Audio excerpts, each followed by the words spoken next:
O presidente Lula, ele participou da sessão ampliada da cúpula do G7 e discursou fazendo uma série de críticas ao que, nas palavras de Lula, são omissões dos países ricos diante de uma crise global. Criticou especificamente a volta do protecionismo e, por tabela, né, Donald Trump. A reportagem é do nosso correspondente Américo Martins, ele foi lá a Evian-le-Bain. O presidente Lula fez aqui, na cúpula do G7 em Evian, na França, o seu primeiro discurso para os líderes das economias ocidentais mais ricas. Ele basicamente fez críticas nesse discurso a algumas políticas do presidente Donald Trump que dizem respeito ao Brasil. Ele criticou, por exemplo, o protecionismo e o unilateralismo, numa crítica clara ao tarifaço e às guerras comerciais que foram iniciadas depois de o presidente Donald Trump ter voltado à Casa Branca. E ele fez uma segunda crítica ainda mais clara, dizendo que o combate ao narcotráfico e também o combate ao crime transnacional são questões de desenvolvimento também. Agora, ele disse que é necessário combater, claro, fortemente, organizações criminosas, mas respeitando a soberania dos países. O presidente Donald Trump estava praticamente na frente do presidente Lula. Era uma grande mesa oval e os dois estavam em lados diferentes, basicamente cara a cara. Muito do debate aqui em Evian aconteceu também da possibilidade do encontro entre o presidente Trump e o presidente Lula. Eles estiveram muito perto nessa reunião, embora em lados diferentes da mesa, e estiveram muito perto em duas outras ocasiões, quando aconteceram as chamadas fotos de família, quando os líderes se perfilam para aparecerem nas fotos. E amanhã vamos ter outras discussões na quarta-feira, aqui também em Evian, e uma delas vai ser sobre minerais críticos. O Brasil também não vai endossar esse documento, porque segundo o governo brasileiro, segundo eu apurei, o governo brasileiro acredita que a proposta do G7 é basicamente extrativista, ou seja, que países como o Brasil têm que vender as commodities e o Brasil quer criar uma cadeia de valor nesse setor. Lorival, a foto valeu? Isso que valeu, né? Para quem? Para o Lula, óbvio. Ele foi atrás dessa foto, conseguiu, a foto é bonita ali, a foto de família e tudo mais. Agora, por exemplo, no discurso dele, ele dizia o neoliberalismo agravou a desigualdade econômica. Isso é meio de Grêmio estudantil de 30 anos atrás, mais ou menos. Acho que hoje ninguém mais sequer usa a palavra neoliberalismo, a não ser aqueles grupinhos. Protecionismo que surge agora. Outra coisa que ele diz ali, outra frase de efeito daquelas que acho que na bolha dele funciona. Precisamos de um sistema financeiro no qual países não tenham de escolher entre pagar credores e alimentar suas crianças. Então dá um calote para alimentar as crianças. Bom, isso foi você que falou, né? Não, é a conclusão lógica, né? Não, lógica não é o que impera nessas coisas. Mas, enfim, do que se tratou ali? Bom, do ponto de vista do Lula é isso, né? É uma encenação, né? Para mostrar que ele tem ali toda a capacidade de dialogar com estadistas, com governantes e tal. Mas o foco desse encontro, obviamente, não era o Brasil e nem eram essas questões, embora estivessem na pauta, né? Essas discussões. Mas o que estava em discussão ali era o que vai acontecer com o Estreito de Hormuz, né? E como os países que estavam presentes ali podem ajudar na desobstrução dessa via marítima. Então, cada um tem um papel ali, né? França e Inglaterra com seus navios de caça-minas, de varredura de minas.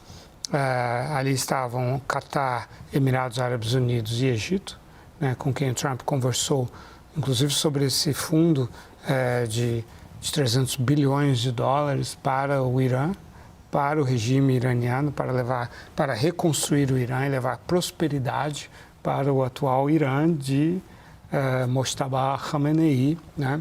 Então, não só não há mudança de regime, como haverá uma prosperidade para o país se ele levar adiante as ideias com o Trump. Mas, enfim, essas eram as discussões. O Trump se reuniu com o Zelensky, né, discutir a Ucrânia. Nem é algo que o Trump está com muita vontade de falar agora, é mais os europeus que insistem nessa pauta, né? Mas o Trump agora quer celebrar, ele está num modo de celebração do acordo que ele fez, que ele quer entregar como um acordo muito bom para o mundo e tal. E aí, o fato de que o Lula estava ali conversando com a Ursula von der Leyen, da Comissão Europeia, o Trump passou e não cumprimentou, não significa nada, porque, inclusive, as pessoas educadas não interrompem as outras pessoas quando elas estão conversando. E ali se tratava de um presidente e de uma presidente da Comissão Europeia, né? Então, ali, quando é tirada essa foto, não é necessário que todo mundo converse. Não é um converscote, é só uma fotografia que está sendo feita ali. E, além de tudo isso, o Trump dedicou 3 horas ao Lula em março na Casa Branca. Então, ele não sente que está precisando conversar com o Lula, ele sente que está precisando conversar com aqueles outros governantes que estão ali. Agora, tem um ponto ali que nos interessa diretamente, Thaís, que é a ideia que está tomando conta dos mercados, que a situação se resolveu. O Lula, ele tem adotado cada vez mais, e essa é a estratégia definida pelo Sidônio Palmeira, o discurso antissistema. E talvez esse discurso antissistema global, no caso. Antissistema global, mas mesmo no Brasil. E talvez esse discurso em que ele fala neoliberalismo, né, que essa geração que ele de jovens que ele está buscando, inclusive, reconquistar, nem lembra mais, nem sabe o que é isso. Em que ele coloca esse contraponto, né? Assim, o país tem que escolher se ele vai pagar a sua dívida ou se ele vai alimentar as crianças. Isso tudo é parte dessa estratégia de ser o cara que vai ser um não sistema, né? Diante dos problemas e dessa perda importante de apoio que o Flávio Bolsonaro, de força política que o Flávio Bolsonaro está passando, o Lula está entendendo que ele pode, inclusive, dar uma radicalizadazinha, porque a alternativa, né, assim, ele está correndo o risco na cabeça deles de vencer por WO, mesmo que venha num segundo turno. Então, fala muito, assim, não surpreende, porque a gente sabe que ele quer essa pose do estadista que conversa com os grandes líderes, ele quer o fórum para ele dizer, tá vendo, eu não tenho medo de mostrar para eles que são a representação de tudo isso que eu estou sendo contra, que eu não tenho medo de falar na cara deles que isso é o que está levando à pobreza. E ele diz, e assim como eu não tenho medo de assumir essa resistência no Brasil. Aí tem outra afirmação dele que, eu queria ver a sua leitura, Caio. Na minha, é totalmente dirigida para o público doméstico, que muitas vezes acontece nos encontros de G7, né, Dorival? Os participantes vão lá, fazem um monte de discurso que está dirigido para casa. O resto da mesa ali não está nem sabendo muito bem do que é. Mas essa afirmação do Lula é a seguinte, a de que o crime organizado transnacional, né, no caso, deveria ser combatido respeitando a soberania dos países. É claramente que ele está se dirigindo ao Trump e à classificação de grupos criminosos brasileiros como terroristas. Isso é forte aqui para o público doméstico ou também vai passar batido? William, isso tem dividido ali a população. A gente tem que entender que essa eleição, essa de eleição nossa de outubro, ela vai ser decidida pelo centro. E nessas 2 operações políticas da oposição e do bolsonarismo nos Estados Unidos, o tarifaço e as facções, pelas pesquisas recentes, confiáveis, há a leitura de que a oposição bolsonarista agiu mal e favoreceu o presidente Lula nesse sentido. Então, na medida em que ele leva isso para um discurso do G7, ele está, via o seu marqueteiro, Sidônio Palmeira, lendo essas pesquisas e tentando angariar e buscar esse eleitor de centro, que pelas pesquisas, majoritariamente, condenou e condena muito mais a atuação do Eduardo Bolsonaro, do bolsonarismo na Casa Branca, ali, tarifaço, sanções, e mesmo a questão das facções, ela não é certeira, né? Ela não conseguiu, o bolsonarismo, a própria campanha do Flávio, angariar ali. Quando começou a respirar, veio mais denúncia, né? Então, eles não surfaram nisso, embora seja um tema que a direita surfe muito melhor do que a esquerda tradicionalmente.